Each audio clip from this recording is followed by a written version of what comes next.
Welcome to the world of the rarest Mopar muscle cars.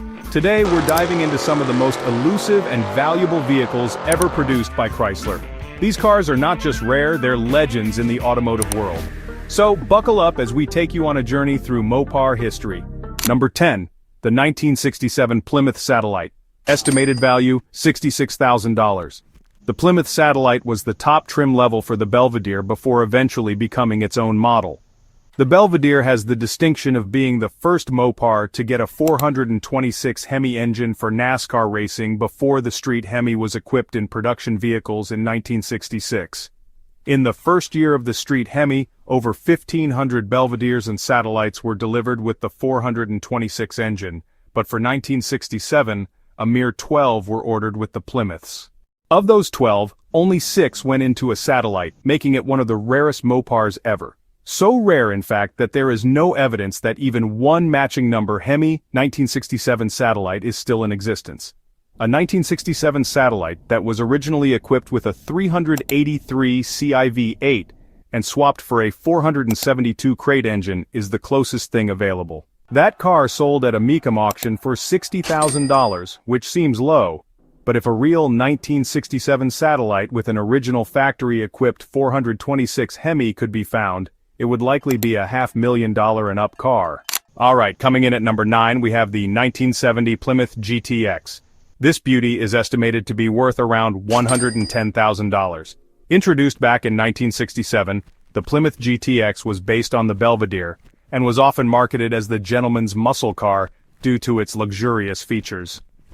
Now, while the Roadrunner was Plymouth's stripped-down speed machine, the GTX was the upscale performance vehicle that appealed to those wanting a bit more refinement. In 1970, the GTX underwent a complete redesign with smooth lines replacing the sharp angles the car was originally known for.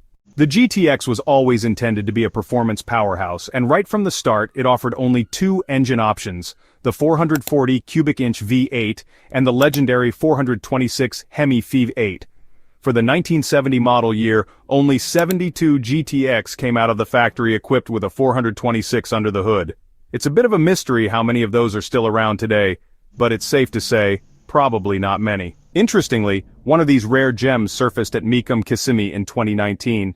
It featured a 4-speed and sold for $110,000, quite a steal for something so rare. Number 8. 1970 Dodge Superbird, estimated value $199,000. Mopar B-bodies got an official mascot in 1968 with the introduction of the Dodge Superbird.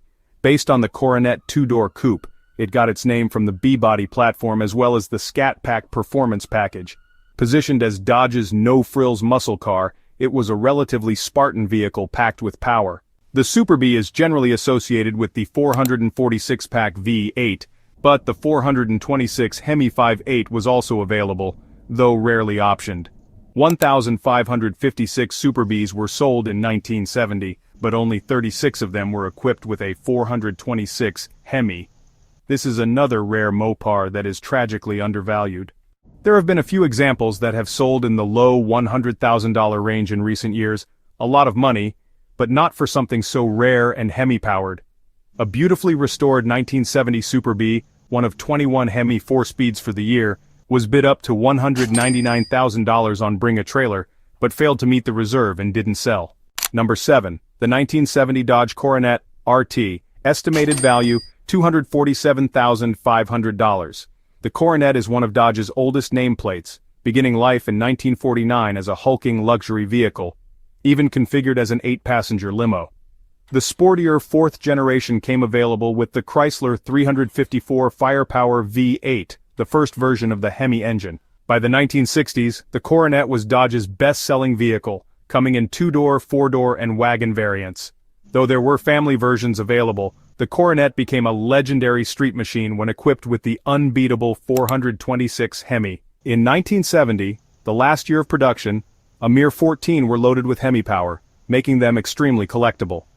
There are a few 1970s that have sold above $100,000, but many of them are replicas or mismatched resto mods. A legit HEMI Coronet recently sold for $247,500, but that's a small fraction of the potential value. A one of two 1970 HEMI Coronet convertible was restored on the Graveyard Cars TV show and could be a $1 million Mopar if the owner ever decides to sell it. Number 6, 1970 Plymouth Roadrunner. Estimated value, $341,000. The Roadrunner was Plymouth's stripped-down, no-frills muscle car entry, combining affordability with power. They could also be ordered without carpets, back seats, and radios while riding on plain steel wheels. The money saved on luxuries could be applied to a HEMI upgrade, which many Roadrunner buyers opted for. In 1968 there were a total of 2,289 HEMI engines put into all Mopar vehicles, and 1,019 of them were under the hood of a Roadrunner. By 1970, however, only 72 HEMI Roadrunners pulled out of the lot. Classic.com puts the average value for the entire first-gen HEMI-equipped Roadrunners at $151,600, with a low of $66,000 and a top sale of $341,000. That data is based on 37 auction sales in the past 5 years, but most of those are 1968s and 1969s. The top dollar getters, however, are the 1970s, because they are so exceedingly rare. Number 5, 1970 Dodge Charger RT. Estimated value, $352,000. Chargers from the 1968 to 1970 second generation are the cars that defined the classic muscle car era, and one of the most recognizable Dodge models of all time. As the star of countless TV shows and movies, from the Dukes of Hazzard to the Fast and the Furious, the Charger seems like the most prolific muscle car ever made. But in reality, only 872 of the 2,532 second-gen Chargers produced were equipped with a 426 engine. A mere 112 of those were 1970 Charger RTs. Many have been lost over the years to TV and film production destruction or natural attrition. It's impossible to track exact numbers, but estimates suggest that somewhere between 15 and 50 HEMI RTs still exist. As the most desirable generation with the most collectible engine, it's no surprise that these cars go into the mid-six-figure range. Number 4, 1971 Dodge Charger. Estimated value $550,000. Though not every collector is a fan of the extreme Coke bottle styling of the third-generation Dodge Charger, they are more valuable than second-gens when equipped with a 426 HEMI. 1971 was the first year of the new Charger style, and the last year for the 426 HEMI engine. Only 356 Mopars were equipped with the HEMI that year, and just 85 of them made their way under the hoods of Chargers. 1971 was also the year the Superbee stopped being its own model and became a trim level for the Charger. 22 Charger Superbees were equipped with a 426 HEMI, but none have appeared at auction recently. The 63 Charger RTs that came with HEMIs have established themselves as high-value collectibles, fetching over $500,000 for pristine, well-optioned examples. Number 3, 1966 Dodge Coronet Deluxe 4-door. Estimated value, $660,000. In 1966, the first year the 426 HEMI was available in production vehicles, someone at Dodge thought dropping some into 4-door Coronets would be a great idea to promote the new engine option. A total of 5 of these Frankenstein muscle cars were produced. As weird as they seemed, they became the rarest Mopars, and one of the most sought-after collectibles. Surprisingly, all 5 are still in existence. Back in 2007, a red 1966 Coronet Deluxe 4-door with a HEMI sold for $660,000 at a Barrett-Jackson auction. It would likely fetch more today, given inflation and greater demand. A 1966 4-door Coronet isn't exactly its own model, but it differs enough from the 2-door to earn its own category on this list. Technically, a 4-door isn't even a muscle car, but once a 426 is dropped under the hood, any car is imbued with street muscle credentials. Number 2, 1970 Plymouth Superbird. Estimated value, $1,650,000. As wacky as it sounds, the 1970 Plymouth Superbird was not popular when it was introduced. Dealers couldn't give these things away, with unsold inventory sitting on lots for years. As Plymouth's answer to the Dodge Charger Daytona Aero car, the Superbird was based on the B-body Roadrunner, hence its name.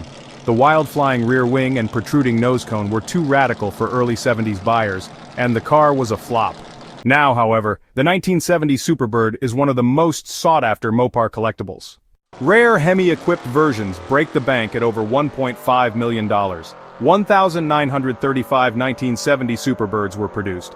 1,084 had 444 barrels, 716 had 446 packs, and just 135 had 426 HEMIs. around 1,000 Superbirds are known to still exist, so HEMI cars are ultra-rare. Number 1, 1969, Dodge Charger Daytona. Estimated value, $1,950,000. The HEMI-cranking 1968 Dodge Charger 500 was supposed to dominate NASCAR, but design quirks created lift and drag, making it slow and unsafe. Dodge went back to the drawing board and came up with the 1969 Charger Daytona, the fastest, most aerodynamic racer of its time. In testing, it proved to be everything engineers had hoped for, becoming the first car to break the 200 miles per hour barrier while staying glued to the track. To qualify for competition, Dodge had to sell a certain number to the public. They claimed to have sold 503 Daytonas, though rumors suggest some were rebadged Charger 500s or RTs. It is generally accepted that 70 HEMI-equipped Daytonas found their way into private hands, making for an insanely rare Mopar muscle car. The rarity and iconic coolness of the 1969 Charger Daytona make it the ultimate HEMI-powered B-body Mopar collectible, selling for nearly $2 million. Thanks for watching. Don't forget to like and subscribe.